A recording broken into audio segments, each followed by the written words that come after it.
space and that has a mass, that is called matter. Matter क्या है कि matter जो है जो भी स्थान ग्रहण करती है, ठीक है, और उसमें वेट होता है, मास होता है, वह मैटर कहलाता है, ठीक है. It means anything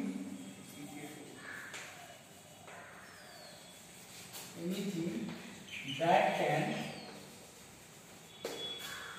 occupy a space and that has certain mass is called matter. Okay, it means anything that can occupy space, मतलब कोई भी वस्तु जो है स्थान ग्रहण करती है, ठीक है, और उसके पास एक निश्चित मास होता है. It means certain mass, that is called matter, right. And example of matter, that is chair, table etcetera, right ना. अब सिंपल में आप देखे होंगे, अगर टेबल चेयर्स को भी देखेंगे तो ये जैसे आप मैटर के टाइप्स पढ़े होंगे, how many types of matter is there. तो matter is of 3 types, that is solid, liquid and gas, right. That is also categorised in the 3 form, solid, liquid and gas, right. So how many types of matter is there? On the basis of their intermolecular spaces and intermolecular forces, it will be of 3 types, solid, liquid and gas. मतलब उसके intermolecular space, मतलब जो भी matter है वो छोटे छोटे कणों से मिलकर बना होता है, ठीक है. जिसे हम एटम्स और मॉलिक्यूल्स कहते हैं. इन हिंदी में उसको अणु और परमाणु भी बोलते हैं, ठीक है. तो उसी के कैटेगराइजेशन के बेस पे मैटर 3 टाइप्स का होता है, सॉलिड होता है, लिक्विड होता है और गैस होता है.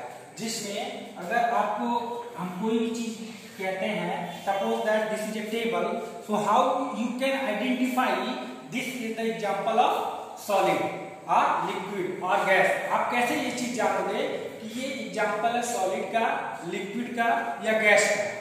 तो firstly we have to know about the properties of the solid, liquid and gas. इस चीज के लिए हमें सॉलिड, लिक्विड और गैस के प्रॉपर्टी के बारे में जानना होगा कि ये सॉलिड है कि लिक्विड है कि गैस है. तो सबसे पहली प्रॉपर्टी अगर सॉलिड के केस में हम जानते हैं, properties of the solid,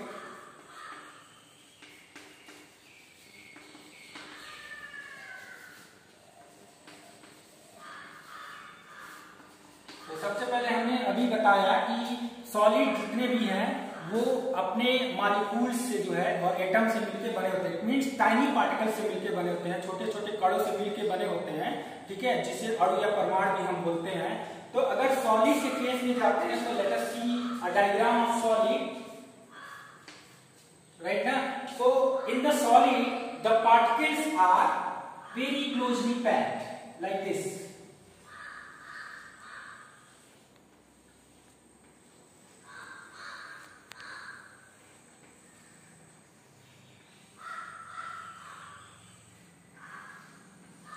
Like this, it means जो भी टाइनी पार्टिकल्स हैं या मॉलिक्यूल्स हैं, ठीक है,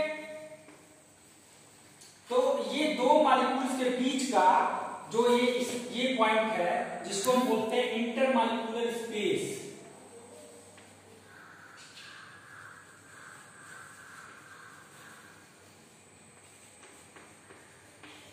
और इन 2 मॉलिक्यूल्स के बीच में जो फोर्स वर्क करता है, जो फोर्स काम करता है, उसे हम इंटरमॉलिक्यूलर फोर्सेस कहते हैं. इट मींस ये है कि जो भी सॉलिड, लिक्विड या गैस के टाइप्स ऑफ मैटर्स हैं, तो उसमें जो पार्टिकल्स होते हैं वह एक दूसरे को अट्रैक्टिव करते हैं. अट्रैक्शन फोर्स लगता है उन दोनों के बीच में, जिसे हम इंटरमॉलिक्यूलर फोर्स कहते हैं. क्या कहते हैं? 2 मॉलिक्यूल्स के बीच लगने वाला जो फोर्स होता है वह इंटरमॉलिक्यूलर फोर्स कहलाता है. और 2 मॉलिक्यूल्स के बीच का जो स्थान होता है या जगह होता है उसे हम इंटरमॉलिक्यूलर स्पेस कहते हैं, राइट.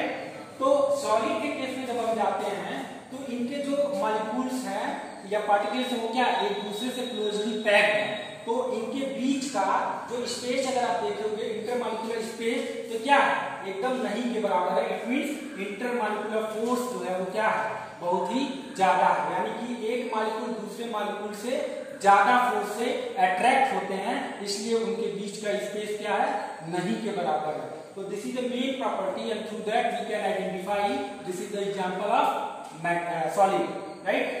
तो सबसे पहली जो property characteristics of the particles हैं वो क्या है,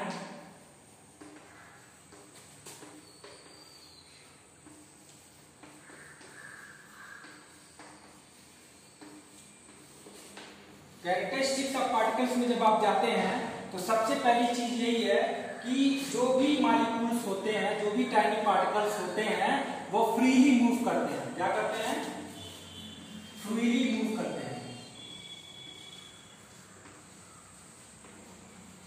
कैरेक्टरिस्टिक्स ऑफ पार्टिकल्स में जब जाते हैं तो जो भी मॉलिक्यूल्स होते हैं वो फ्रीली मूव करते हैं। आप जो भी उसके सराउंडिंग्स का एरिया होता है, जो भी सर्टेन स्पेस होती है, उसकी मास होती है, उसमें जो मॉलिक्यूल्स होते हैं वह पूरा जो है प्रॉपर फ्रीली मूव करते हैं। ठीक है, पहली प्रॉपर्टी पार्टिकल्स की होती है। ठीक, उसके बाद जब सेकंड पॉइंट में जाते हैं तो जैसे अभी हमने बोला कि जो मॉलिक्यूल्स है या पार्टिकल्स हैं, इन दोनों के बीच का जो फोर्स होता है वो क्या होता है, अट्रैक्ट करते हैं। तो मॉलिक्यूल्स एक दूसरे को क्या करते हैं, अट्रैक्ट करते रहते हैं। Particles are attract each other.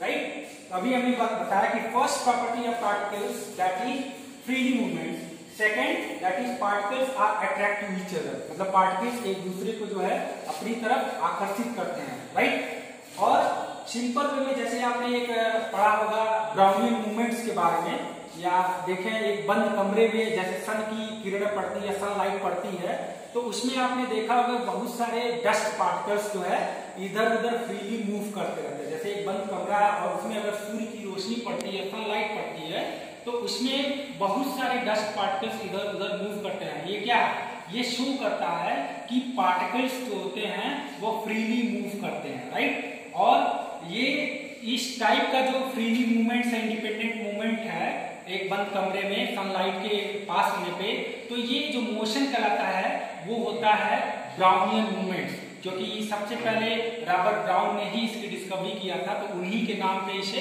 Robert brown की ब्राउनियन मूवमेंट या मोशन भी बोला जाता है। ठीक है, इसी तरह से जब आप लिक्विड के केस में जब जाते हो,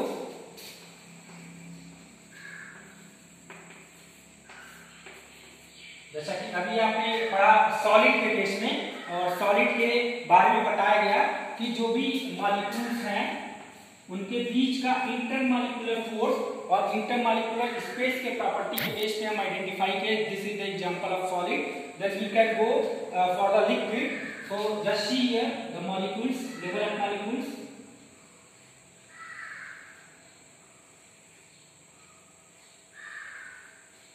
listen here, this is a molecules. अब यहाँ पे आप देखिए दोनों के बीच का जो आपका स्पेस है, दिस इज ए स्पेस, जिस स्पेस को हम बोलते हैं इंटरमॉलिक्यूलर स्पेस।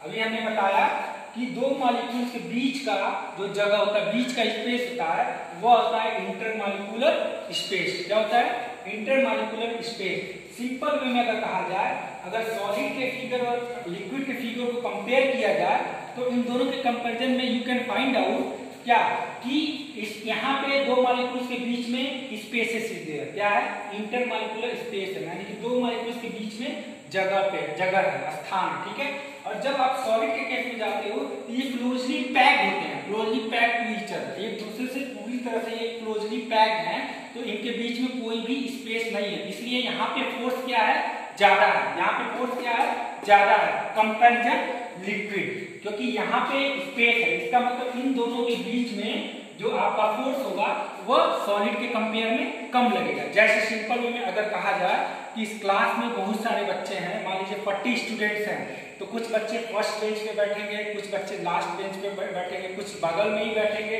तो जो फर्स्ट बेंच के बगल वाला बच्चा बैठेगा तो वो इजी वे में कोई भी चीज अपने बगल को कह सकता है, क्योंकि उनके बीच का क्या है, स्पेस बहुत ही कम है और एक दूसरे को क्लोजली पैक भी दे सकते हैं, पकड़ भी सकते हैं एक दूसरे को, और लास्ट बेंच पे वो अपनी चीजों को कन्वे नहीं कर सकता है। तो सेम उसी पैटर्न पे आप इस चीज को समझ सकते हैं कि सॉलिड के बेस में जो दो मॉलिक्यूल्स के बीच का जो है वह स्पेस बहुत ही कम है, क्योंकि यहाँ पे फोर्स ज्यादा है और लिक्विड में इंटरमॉलिक्यूलर स्पेस जो होता है वो सॉलिड के अपेक्षा जो है ज्यादा है, इसलिए फोर्स यहाँ पे वो सॉलिड के कंपेयर में कम होगा। इसका मतलब ये दूर दूर ऐसे फैले होंगे, ठीक है।